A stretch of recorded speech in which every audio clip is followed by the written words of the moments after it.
அனைத்து உரிமை குரல் நண்பர்களுக்கும் வணக்கம். சன் டிவி நெறியாளர் மீது உச்சக்கட்ட கடுப்பிற்கே சென்ற சீமான் எந்த தகவல் குறித்த இந்த வீடியோ முழுக்க பார்க்க போறோம், வாங்க பார்க்கலாம். இதுவரைக்கும் சீமான் இந்த அளவுக்கு கோவப்பட்டதே இல்ல அப்படின்னு சொல்ற மாதிரி தான் இன்றைய தின செய்தியாளர்கள் சந்திப்புல சீமான் அவர்கள் பாத்தீங்கன்னா தன்னுடைய உச்சக்கட்ட கோபத்திற்கே போயிருக்காரு அப்படின்னு சொல்லலாம்.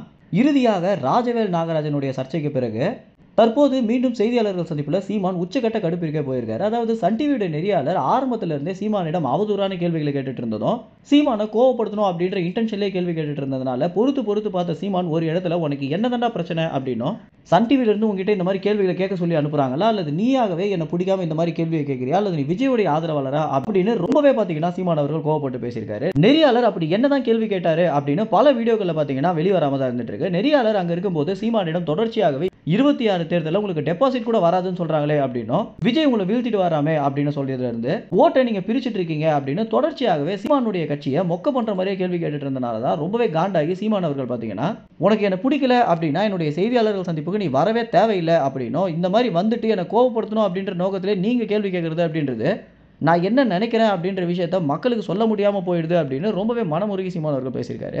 இது ஒரு பக்கம் இருக்க, சன் டிவி, கலைஞர் டிவி, பாலிமர் இந்த மாதிரி சேனல்கள் தான் பாத்தீங்கன்னா தொடர்ச்சியாகவே சீமானிடம் இந்த மாதிரி கோவப்படுத்தணும் அப்படின்ற நோக்கத்திலே கேள்வி கேட்டுட்டு இருக்காங்க. அது மட்டும் இல்லாம சீமான் அவர்கள் கோவப்பட்டு பேசிய அந்த ஒரு 3 நிமிட வீடியோ மட்டும்தான் அவங்களுடைய தொலைக்காட்சியிலும் யூடியூப் சேனல்லையும் போட்டிருக்காங்க. கிட்டத்தட்ட 25 நிமிட செய்தியாளர்கள் சந்திப்புல சீமான் கோவப்பட்டு பேசிய அந்த ஒரு 3 நிமிடம் தான் போட்டிருக்காங்க அப்படின்னா, சீமான் கோவப்பட்டு யாரையாவது விமர்சிப்பாரு, சீமான் கோவப்பட்டு யாரையாவது திட்டுவாரு அப்படின்ற நோக்கத்துல தான் இவங்க பாத்தீங்கன்னா செய்தியாளர்கள் சந்திப்புக்கே வராங்க அப்படின்றது தெரிய வருது.